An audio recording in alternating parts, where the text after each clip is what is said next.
Okay. What's up? So it's been a minute. I have not. I apologize because COVID kind of had me in a whole nother place, but I'm back now.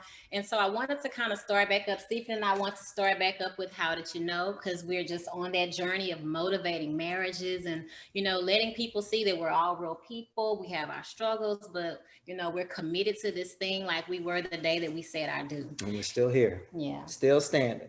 Still strong. That's right. That's right. So today we have some friends. They're friends of Stephen. I don't know. You want to introduce them? Sure. We have Joshua and Karris Pharris, friends of mine. And actually, our friendship didn't come until after college. I think I'm a little on the older side from you all, but I'll allow you all a second just to introduce yourselves and tell us a little background information about yourself and whatnot. So I'll let you go. Got it. All right. Well, Joshua and Karris Pharris, husband, wife, entrepreneur team, on a media production, marketing, and consulting agency. And yeah, we've been married going on 6 years. Going on 7. Going on 7. Married 6 years, going on 7. Year of completion. Yeah, there you go. There you go. I'm trying to complete this foundation here. But anyways, we got 3 kids. 5, 3, and 11 months. Oldest is a. I think y'all snuck one on. I didn't. We did. We had a little pandemic baby in there. Okay, then. Yeah, that COVID will do that to you. There's nothing wrong with it. 3 kids. Oldest is a girl. Middle child is a boy. JT. Oldest Ellie, JT, and the youngest girl, Josephine Grayson. We call her Josie. All right. Beautiful, beautiful. Yeah, and it's funny how, because I know other people in your family, Jonathan's wife. Kanika. Kanika, yeah. So I initially knew her and then graduated. I think as I was graduating, Jonathan was getting there to, we all went to Baylor. And of course, you all met at Baylor as well, too. Just, I guess, tell us how you all met in that conversation behind that, how that happened. I mean, did y'all meet like that first year or did you know each other before? Maybe I don't know. Yeah, we were friends for a while before we started dating. So when I went to Baylor, even before I got to Baylor, my friends were like, hey, look at this cute couple, because I had friends who went to Baylor, and they were showing me Josh with his girlfriend at the time. And they're like, they're the campus couple, all that. So even before going to Baylor, I like knew about him. I knew that he was like in this relationship and that had gone for a while. And so when I got to Baylor, we were in the same like Bible study group. And so we just kind of became friends through that, just like hanging out in groups and things like that. I was dating other people at the time. So our timing just never really matched up for us to show interest in one another or to even think about it because we were with other people. And I think his senior year, my junior year, we were both not in relationships anymore. And I had this deal with his roommate at the time where anytime his roommate wanted a home cooked meal, I would cook it and he would buy it. And so we kind of both got like something good out of it. His roommate and I worked in. That sounds like a good hustle on campus. So you were doing that on campus? Yeah, well, I was just doing it for the friend of mine that I had who was his roommate because we worked together. We were always together anyway. So that would have been a nice little hustle to have been down there in Bill Davis Student Center passing out bills. Right. But yeah, so one day I kind of came over. I had done that a few times, and the night I came over to do it again, it was the first time he was there. And my friend left to go pick up a girl and never came back. He was also like my ride home. Neither one of us had cars. And so we ended up just like talking the entire night. I think which opened a lot of like doors that we hadn't thought to open before of just conversation and just kind of knowing each other more personally and not in a group setting. And at the end of the night, he kissed me and we've been together ever since. Wow. So yeah, I mean, I think that's pretty much it. That's how I definitely got started. Yeah. Now, I was checking to see if you had anything you needed to add to that. Okay, but you signed off on it. So yeah, pretty much it right there. Cool. Well, so I would like to know, like, the times that you guys were meeting in these Bible studies, and Mhm. it was never like, it was just strictly. Yeah, I mean, we had similar group friends, right? And so the Bible study was Impact. We went to different ministry trips and all that type of stuff together, but it was always in group settings and with my friends. So we were just, it was like more of a big group setting. I mean, from that, I got to, you know, see her character and saw what she was about and all of that without the haze of everything else that comes with being in a relationship. Yeah, sure. So from the get, you know, it was like, yeah, this kid, she cool. You know what I mean? Like, yeah, for sure. But I had never even really like had explored the idea of had a one-on-one conversation. Yeah. Until she came over. And I was like, what are you doing here? I was like, what are you doing here? And that's important because you were able to see her in her rawness. Like, oh yeah, there was no goofiness and all that. Yeah. Yeah. And I think that was off as friends because you I really want to remain friends after you get married.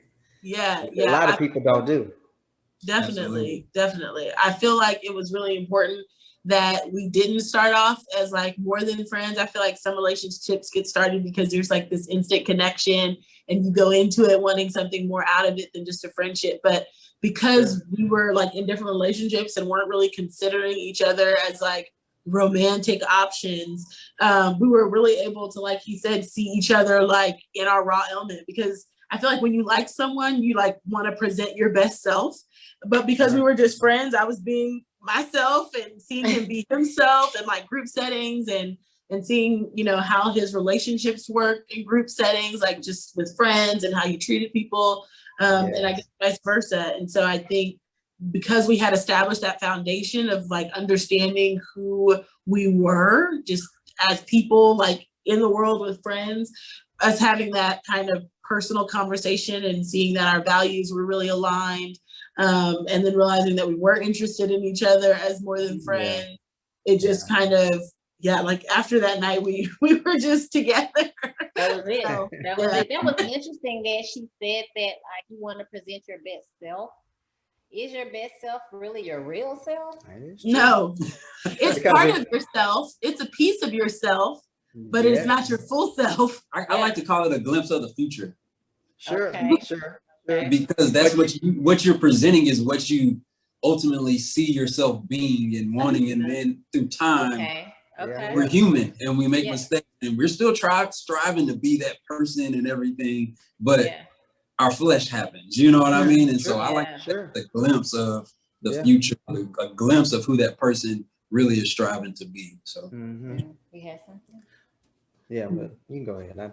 It'll come back to me. Okay, well, I was gonna ask, so I know that you guys are real busy. You're trying to juggle careers. Karris, you do like Karris Pharris. It's okay. You do great work. Like, you took pictures of us before, and I looked at some of your other pictures as we were trying to select someone to do family photos. Great work, by the way. Thank you. But with you being busy, with you guys both separately just doing your thing, having kids, trying to be a wife, how are you able to do all of that and still have time for Josh, still have time to, you know, keep that flame burning, that fire burning? Yeah, I would say there's multiple levels. There's many levels. The first level is we have a lot of help. So I'll start with that. We're very traditional and we hold the same values, and traditional in the sense that I feel like our world is not traditional anymore at all. Sure. And so, you know, we believe that my primary role is in the home, even though I do work, and then his primary role is to provide. And so at the end of the day, you know, if laundry needs to be done, or if there are dishes in the sink, or if a kid needs to be taken somewhere, like, that is my primary responsibility. But because I also work, Josh is, and we've been able to get me help. And so I have help around the home. Our top two go to school, but then the bottom one, we have a nanny for her. And she also helps with like mom chores, I call them. Sure. So the laundry, the dishes, like just kind of keeping the house running, making sure groceries are in the house. And so I definitely have a lot of help. But at the end of the day, like the past 2 weeks, then our nanny was sick and the 2 big kids were home from school. And so that's my responsibility, and it's his responsibility to go and provide ultimately. And so we try to kind of stick to and hold those values. But I will say the only way that we make it work with me working full time and also keeping the home running, because that's a full-time job, keeping a home and making sure there's food in the house and making sure everybody's laundry gets done and make sure the house isn't a disaster. The only way we get through that is by having someone to help us. And we're able to do that because I work too. So I think it goes hand in hand. And then the secondary layer to that, which is just Josh and I's relationship, is I really make it a point. Because I'm in control of our calendar. So I make it a point to make sure that like we have scheduled date nights, and once a month we try to take a weekend. We have a grandmother who loves watching the kids. And so we try to take a weekend once a month to just, even if it's a staycation or maybe we'll go to Waco or something close like that. But just to take a weekend for us to kind of reconvene. And I think that those times have been so crucial and necessary for us, because a date night is great, but because we kind of work 7 days a week, like we have weddings on the weekends and we have employees in the office, for the other 5 days a week. And so because we oftentimes we're working all the way through the week, we like to take those weekends to just stop for a few days and just look at each other and be like, what's going on with you? Where's your head at? And those to us, I think, are very life-giving. And just it's just rest and rest together, which is something I feel like really does the trick for us. And that having those grandmothers, that's a beautiful thing. It's key. Yes, we had her mother and my mother, and we could just tag team between the two of them. Yeah. Our friends were envious, but we were blessed in that. Yes. Some key things that you said, I think, that are really maybe going to bless somebody else. And you said them, but you didn't say it, was intentional. You are being intentional in spending that quality time together. Yeah, for sure. If you don't make that time, it's not going to happen. Not at all. And so I think it's important for people who are entrepreneurs to say, hey, like, we're busy. We have to make calendar, and my husband does not like to be put on a calendar. Scheduled. You know what I mean when she say that, Adam? Based on the way your household is set up, and because you're busy, sometimes that is, you're doing it though. It's intentional. Everything else is on the calendar. Yeah, and I can understand that, especially now we're in a different phase of life than what you all are in, because we're about to get rid of ours. They're now both in college. Yes. So with that, I look back and how we were in your shoes, 15 years ago, and having toddlers and trying to make that transition into school. You really do almost have to have a schedule for even your intimate moments. because it's hard to balance it. It's very hard. And with both spouses having some type of, job or a business, you really do have to be intentional, like you said. Yeah. There was something else. I lost my thought of what she kind of was saying when she said it, but okay, well, I'll come back to it. Go ahead. Now, you all already mentioned you're married for 7 years. Has marriage met your expectations, or what's your take on that? I would say marriage has given me everything that I've put into it, and what I've gotten back has exceeded the expectations of what I thought I could do. You know what I mean? Especially when we include Christ into the mix and include Christ into our relationship and try to abide by our marriage through the framework which he's put it.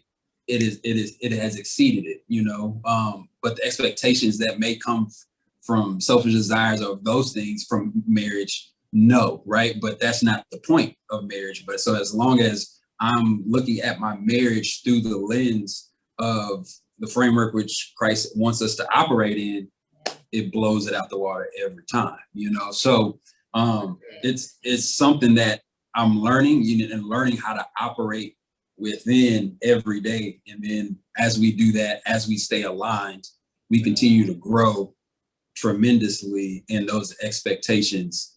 I don't even want expectations on my own marriage anymore. I want what God wants from our marriage for us, because that always is a lot better than anything that I can come up with myself. Come on now. Yeah. And you know what it reminds me of, when you said this key word twice, the framework.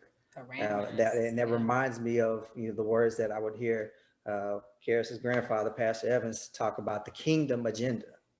And how, the kingdom agenda, how the family is structured, and it is very intentional on how it's all laid out. If you fall within that framework, everything will fall into place. And that makes a difference. Because the world has their own views of how all this needs to be panned out, but of course those views are not, they're not God's they don't meet the views, standards. Right. They don't meet the standard. I remember what I was going to say. So I think Karris was talking along the lines of how you guys you have the traditional, how you're going to stay at home and take care of the kids in the house, and that works for your home. And I feel like the reason why it really works is because you've kind of talked about how you want it to go. You have a plan for it, and you have help. You said, I not only stay home, but I have help to do so because I work. So I have a lot of friends, again, who are entrepreneurs, and the wife is trying to go to work and do all these things, but she has no help at home. And so it's hard for her. So having that other piece in that support, it really helps. I'm sure that helps you, but I love how you guys have worked that out. I mean, I'd love to stay home and do all these things and do my job with a little bit of help. But, I think that's great. Like, somebody can actually pull from that, because they probably never thought about, I need to give my wife a little help. Sure. Because she's doing all these things. Sure. Yeah, I think, and, having that help, presenting that help only benefits the family, right? Because from my perspective, at first when I grew up, it was my mom. It was my mom and my dad, but my dad worked night shifts. So throughout the whole week, it was like my mom was a single parent operating, the home with me and my brother going to work, picking us up, doing the one card, practice here, practice there. So I saw what it was like, and I saw how much I'll say I got to see the strength of a woman. You know what I mean? And I really see how hard women work, how hard and strong they are, and what they are possible, or what's possible to be done, based off of just love for their children. And so, I wanted to be able to create an environment and give Karris options on whatever she wanted to do, whether it was work at home or work outside the home. But even when it came to working outside the home, I wanted her to have an option to work for the family. You know what I mean? So I don't mind either way she goes. And it is a job. People don't think at the end of the day, it's a job alone. Yeah, absolutely. And so, when it comes down to having help, it's ultimately everything that we do is for the family, but also to create an environment of where there's options and where you can flow in the giftedness that God has given you and find and on your purpose. And so, I think we try to stay in that framework, a mindset of it's for the family, and this either way it's all good. So that's it. And when people are freed up to kind of do, you're in your role, but you have some of that that flexibility, you can operate in your gift and you have that room to do it. So I love that too. Yeah, and a lot of times when you're working these 9-to-5s and you're trying to come home and do all these things, there's no room for anything else. So that's great that you have something. Okay. Let's see. I think I'm about done. But do you guys have a nugget that you want to give for today? I guess I'll talk to the women who are married and just say that submission is key.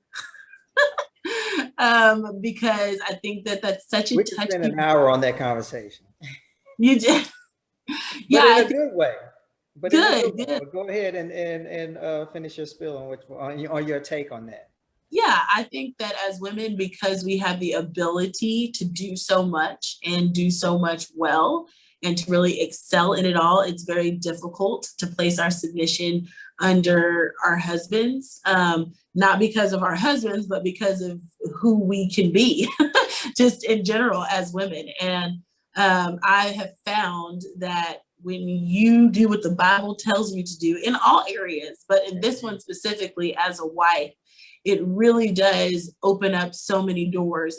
Not only, I would say, doors in your marriage, because you're allowing your husband to do what God has asked him to do as a man and not fighting him on what God has asked him to do as a man. And I think that submission, honestly, is a lot easier than trying to be everything for everybody all the time. I think it is the hardest thing as a wife to do. Submission seems like it would be easy just to like fall under and fall in line, but it's actually one of the most difficult things to do. But when you can master it, when you can figure it out, you will find that there is rest in submission.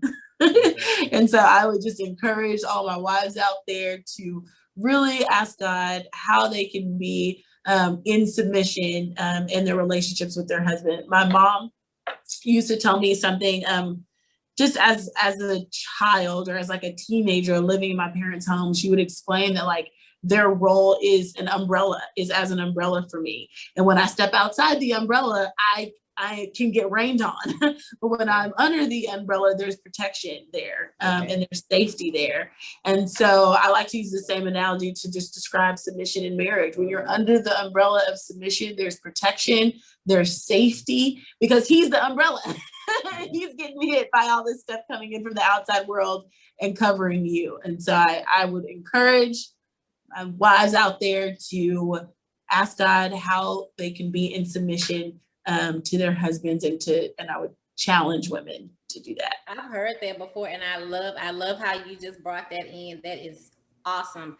And I think when you were talking about how with women we're it's hard for us to do it, is because in other facets of our life we have to be strong. Yeah. You know, in these other areas we have to speak up, because if not, we're looked at a certain way. Like, so I can understand, like, when you do come home, you have to almost take all of that off. Yeah. Get under that umbrella. And, it's something that does take time. You don't just get into marriage and, I'm submissive. I don't really know anybody who's able to do that. I'm sure there's some, but I wasn't one of them. I'm still wrong with that. But, and even with the wife submitting, it has to be also the husband submitting to God. Oh, yes, 100%. Because, it's that chain of command that somebody has to be in control or have authority. But authority was, given to us from God, but we're still submitting to him. So it's wife submitting and the husband submitting to God, and, it all falls in line. Yeah. And one thing I've heard from women just about submission is, well, what if my husband isn't submitting to God? And I think that the answer to that, just for anybody who will watch this and who has that question, because that's the thing I hear the most. Women say, well, what if my husband isn't submitted to God? That was not listed as a requirement under whether or not we as women should submit. Now, if your husband is doing something that is directly against what God has asked of you, that is clear in his word, okay, that's another story. But if it's just a decision you don't agree with, you still got to submit. And that's the difficulty in submission. One thing that I like Tiffany, that she always has said in past conversations, she will bring her opinion to me on a certain situation, but in the end, she lets me make the decision. Yeah. And that's how it should be. We should be able to have a dialogue, when it comes to the vision for our family and how we want to lead, whatever direction we're looking to go, whether it be financially, spiritually, or whatever. We come together, have that dialogue, but the ultimate decision does rest with the husband. But I will definitely always have her best interest in mind. I think that's and that comes back to, submitting to God as the husband. It wasn't always easy. Obedience is better than sacrifice. Yes. Amen. So I do have one more question, and I meant to ask this before your nugget, and that's challenges. And submission may be a challenge, but can you talk about? I know when we first got married, it wasn't peaches and cream. It's not. I mean, we're not perfect, but we have a lot of good days. We don't have that many bad, but there we have, some moments. I'll say that. But when we first got married, there was some. Oh, we fold the towels this way at my house. Oh, that we're not folding them that way. Yeah, Like yeah. it We was used to fight over how to fold the towels because her mama did them some way. My mom did it some way. Oh no. just any little thing. It wasn't even it. Like Yeah, it if I didn't- look back, it made No no sense. sense. But they turned into big things. Yeah. You guys have Yeah. any challenges? I think a lot of the challenges we face definitely comes around communication, comes from, previous upbringings. But I would say a lot of them come around communication is huge. Just communication. I'm not much of a very emotional person or very much talkative, if you will, when it comes to sharing feelings and all that. And so before, I'll speak from my perspective, just growing up, emotions, what are those? Don't work, those don't matter, get the job done. You know what I mean? So I never really had to even think about my own emotions a lot. Did I feel something? Yeah, I feel funny, keep going, it'll pass. Wear off. Yeah. That doesn't necessarily always equate to progress or growth in a marriage when you cannot communicate how you are feeling, or number one, even knowing what you want. Do I have a big goal? Yeah, but what do I want right now from you in this moment? I don't know, but it's important to communicate those things so we can grow together. And so I'll just say a lot of it is communication, being passive and not leading, not taking up the role of the man and leading my wife and in that sense, you know what I mean? So I'm sure a lot of us men can relate to that side in the beginning, wanting to more so just roll out the red carpet and please her and make her happy and not necessarily leading her. But that was a issue. And then, I think that's enough for 7 years right there. But those are some of the issues that we've had to grow through and learn how to, like you say, operate within that framework. This is a common denominator for Black men, and that's dealing with emotion. And because of the situation that we have had to deal with, throughout being Black men, we don't have time to have emotion. Like, you got to hurry up and get your stuff together, and because the world is not going to take it easy on you. And so we had to have that type of sort of, just taught to us in a sense because of our life experiences. And so then when you get into a relationship and it's time to try to express those emotions, it's hard. It really is hard. I look back at my father and my grandfather and how they would express emotion towards each other.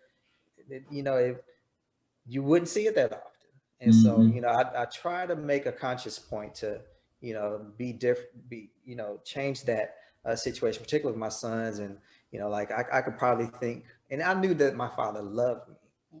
Yeah. But he didn't say it that often. Like, I may have heard it maybe twice. Mm-hmm. And my father was in the house, the whole time. He provided for our family, and he did everything for our family. But, you just didn't hear that often. So I would try to make sure I tell them, hey, I love you. I think I may be I'm on the overly side. I'll just get my kids. I was like, hey, you know what? We know you love us. Try to every chance I get, I love you, man. But but you're absolutely correct. The nature versus nurture deal. So Sure. Yeah.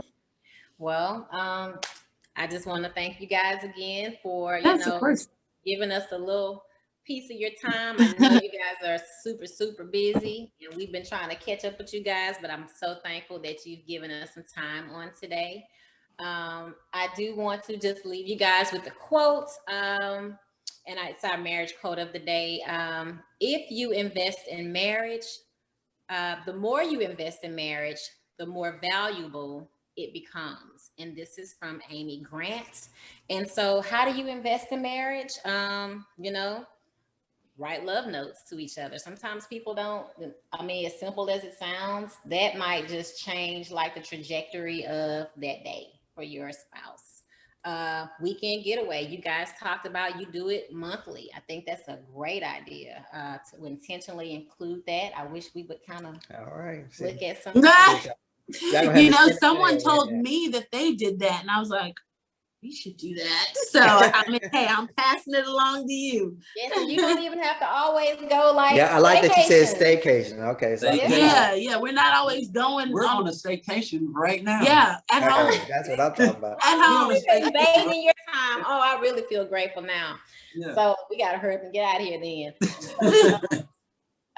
Weekend getaways, date nights, marriage retreats. We love going to stuff like that. Revealing your heart to your spouse and being vulnerable. Sometimes it's okay. It's okay to say, you know, babe, I'm just enjoying these years that we've been together. You know, every now and then you can sit down and tell your spouse how you really feel about them and the time that you guys share, and praying together. That is a real way that you can invest. And invest in your marriage. It doesn't cost a lot of money or time, and the benefits are well worth the investment. So that's going to be our time for today. I want to thank Karris and Josh for joining us. And so we'll meet again on How Did You Know? Thanks. Thank you. Bye, There you guys. go, Take care. We appreciate the invite, guys. Thank you.